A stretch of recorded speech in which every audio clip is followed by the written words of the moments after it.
문재인 대통령은 오늘 밤 10시 반쯤으로 예정이 되어 있습니다.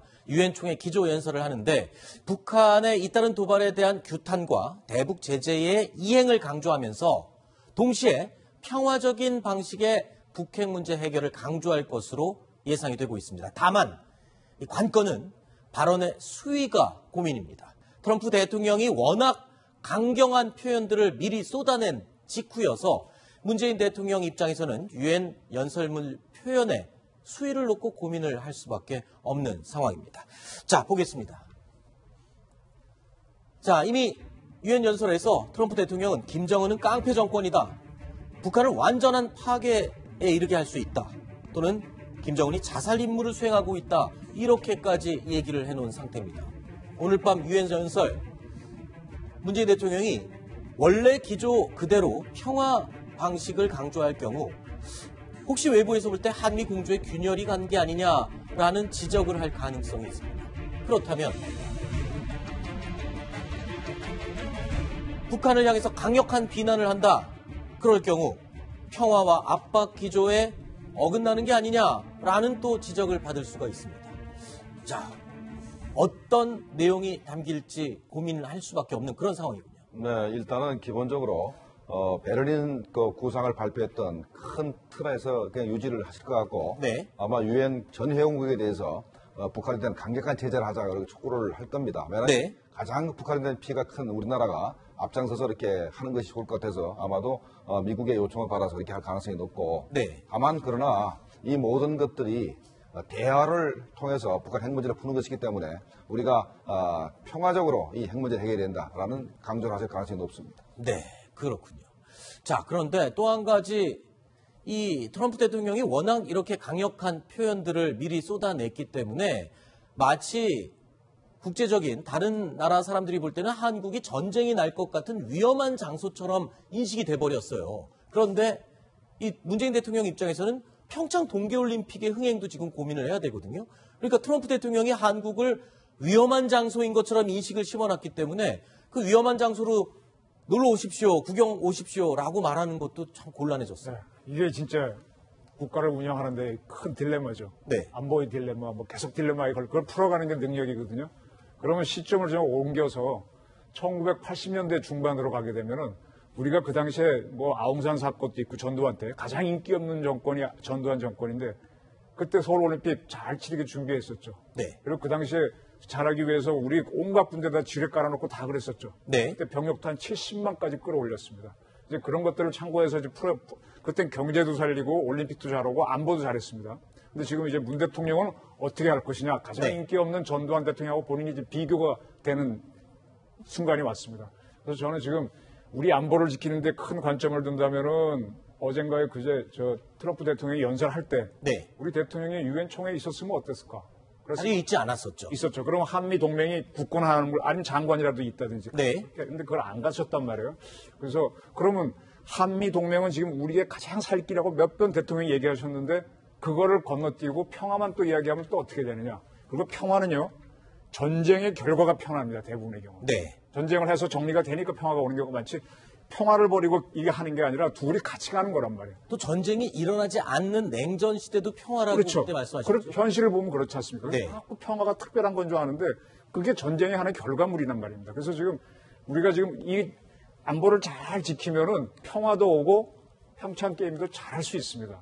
그런 얘기를 혹시 저는 기대하는데 어떤 연설을 할지 한번 기다려보겠습니다. 알겠습니다. 자, 이정은 부장이 조금 전에 그런 얘기를 했습니다. 트럼프 대통령이 연설할 때 문재인 대통령이 좀 그 자리에 있었더라면 하는 아쉬움이 있다라고 말씀하셨는데 신정수 차장. 네. 자, 그러면 그 시간에 트럼프 대통령이 저렇게 강력한 연설을 할 때 문재인 대통령은 뭘 하고 있었습니까? 네, 트럼프 대통령 연설, 첫 연설이었는데 문재인 대통령은 세네갈, 체코, 영국의 정상들과 연쇄 회담을 하면서 네. 지금 이정훈 부장께서 말씀하신 대로 그 평화, 북핵 문제 그 해결을 위한 평화적 해법에 그 우리가 추진하려고 하는데 좀 지지해달라 이런 그 정상회담 외교를 했는데요. 그 상임이사국들이 지금 그 대북 옵션에 대해서 어떤 입장인지 지금 화면으로 저희가 준비를 했는데 네. 그 상임이사국 5개국에서 저렇게 뭐 반대가 많은 것처럼 숫자적으로는 보이지만 다 부질없습니다. 네. 미국이 검토하고 있다는 부분이 가장 중요하고요. 러시아, 중국이 반대하는 거야 너무 당연하고 네. 프랑스도 그렇고 영국도 그렇고 약간은 먼 그런 사정입니다. 그리고 영국이나 프랑스 같은 경우에는 미국에 대한 견제 뭐 이런 부분들도 분명히 있을 거고요. 네. 그렇기 때문에 일단 그 트럼프 대통령과 이번 유엔 총회에서 조금 더 한미 동맹의 어떤 그런 의미들을 좀 살렸으면 했는데 네. 오늘 그 유엔 TV 같은 것들을 보면은 한미보다는 한일이 가깝다는 거를 아니 그러니까 미일이 가깝다는 거를 아주 대외적으로 과시하는 자리가 된 것 같습니다. 아하. 점심 만찬 행사가 있었는데요. 정상 만찬이 있었는데 헤드 테이블에도 트럼프 대통령이 원해서 바로 옆에 아베 일본 총리가 앉았다고 합니다. 네. 둘이 찰떡 공조를 과시하면서 어제 트럼프 대통령이 이제 굉장히 토털리 디스트로이 해버리겠다. 완전히 파괴했더니 오늘 아베는 또 그거를 받아가지고 지금까지 대화로 해결하려 했던 모든 시도는 다 실패했다. 힘으로 제압해야 된다. 아하. 이런 취지의 유엔 연설을 했거든요. 네. 그런 와중에 문재인 대통령의 스탠스를 정확히 잡아야 5천만 대한민국이 안전할 수 있다는 부분을 다시 한번 강조를 하겠습니다. 자, 지금 트럼프 대통령이 유엔 연설을 하는 동안 문재인 대통령은 영국 수상을 만나고 그리고 또 이 다른 나라 세네갈, 체코. 네, 세네갈, 체코 뭐 이런 데를 만나면서 이제 평화를 강조했단 말입니다. 그런데 유난히 이렇게 영국과 프랑스에 가갖고 얘기를 하는 이유가 뭡니까? 뭐 다 형식적으로 하려면 누구든지 평화를 지지한다 그럽니다. 네네. 제가 프랑스를 하나 예로 들을게요. 그 전에 미국이 세르비아 전쟁인가 유럽에서 강행할 때 네. 나토가 같이 가자 그랬거든요. 네. 프랑스가 제일 반대했어요. 그건 자기네 어떤 드러내기 위한 건데 막상 시작되니까 미라주하고 라판 몰고 가서 가장 영국보다 더 많이 공격을 했습니다. 네. 그러니까 자기네 드러내기 위해서 주도권 싸움에서는 미국이 하는 거에 굉장히 반대하지만 딱 들어가면 제일 앞장서는 게 프랑스고요. 영국은 최근에 우리 군하고 미군하고 같이 한반도 작전 한번 했었죠. 네네. 걔네 타이푼 전투기까지 와가지고. 네.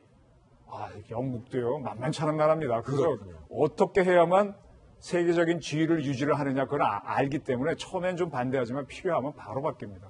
자, 오늘 문재인 대통령 유엔 연설 직후에는 이 한미 정상회담 그리고 한미일 3국 정상 이 회담이 예정이 돼 있습니다. 그런데 이런 분위기에서 북핵 문제를 어떻게 해결해야 될지 한미일이 머리를 맞대는 이 상황에서 지금 유럽이 이 한반도 문제를 풀 수가 있다라고 하면서 나서는 분위기가 지금 조성이 되고 있어요. 특히 프랑스 마크롱 대통령이 이런 얘기를 했습니다.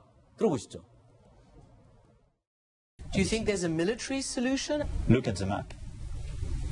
If you think there is a military solution, you speak about a lot of victims. Because I do believe in negotiation, I do believe in how to control, I do believe in building peace. And I think that's exactly what we have to do in this region. 자, 독일의 메르켈 총리는 또 이렇게 얘기를 했습니다. 트럼프 대통령의 완전 파괴 위협 언급에 반대한다. 군사적 해결은 절대적으로 부적절하기 때문에 외교적인 노력에 집중해야 한다라고 하면서 무언가 우리 독일이 할 일이 있을 것이다. 역할을 하겠다. 이렇게까지 얘기했습니다. 그리고 마크롱 프랑스 대통령도 역시 무언가 한반도 문제를 해결하기 위해서 우리가 뭘 하겠다라는 식으로 의지를 계속 피력하고 있거든요. 유럽이 갑자기 이렇게 나서는 이유가 뭡니까? 네, 이게 바로 이제 그것도 ICBM을 개발하기 전까지는 네. 이게 동북아의 문제였습니다. 네. 전까지는 북한이 어떤 도발을 해도 유럽은 이렇게 적극적으로 나서지 않았는데 이제는 북한의 ICBM의 타겟이 자기들 될 수 있기 때문에 일단 북핵 문제를 해결할 필요가 있다. 이런 시급성을 느끼고 있는 거거든요. 네. 그래서 이제 독일도 미국과 북한 간에 중재를 하겠다는 생각을 하고 있는 것이고 프랑스도 마찬가지입니다. 네. 그래서 이제 유럽이 적극적으로 이제 북한 핵 문제 해결에 대해서 모종의 역할을 하겠다라고 네. 이제 나서기 시작하는 겁니다. 이게 유럽이 지금 이 한반도 문제 해결의 중재자 역할을 할 수 있는 그런 능력은 있나요? 어떻습니까? 글쎄, 영호 외무상도 한때 영국 대사를 지낸 사람인데, 저 사람들은 사실은 국영꾼 아닙니까? 불구경을 하고는 국영꾼이고, 어떻게 보면 흥정은 붙이고 싸움은 말리랬다는 말, 그냥 스탠다드에 따라서 저렇게 좀 외교적인 제스처들을 하고 있는데, 어쨌든 저 사람들이 그와 같은 감정은 미국에 대한 어떤 견제라든지 이런 대안에서 지금 말하고 있지, 사실 한반도 문제에 미국이나 일본이나 이런 중로처럼 직접적인 당사자가 아니기 때문에 네. 어떤 외교적인 압력은 가할 수 있지만 유럽이 가할 수 있는 방법론에는 별로 다양성이 저는 없다고 봅니다. 네. 그래서요, 저는 지금 유엔에 가서 이제 우리 대통령부터 여러분이 가셨는데 우리가 집중해야 될 외교는 미국, 그다음 일본, 중국, 러시아입니다. 세네갈, 유럽 그렇게 영향력 없습니다. 네. 이 외교는 역시 한미 외교가 핵심이고 양자 외교에서 꽉 잡아야 됩니다. 네, 알겠습니다. 자, 이번 순서까지 김정봉 실장님, 이정훈 부장, 그리고 안찬일 소장님 이 세 분 이야기를 듣도록 하겠습니다. 오늘 세 분 고맙습니다.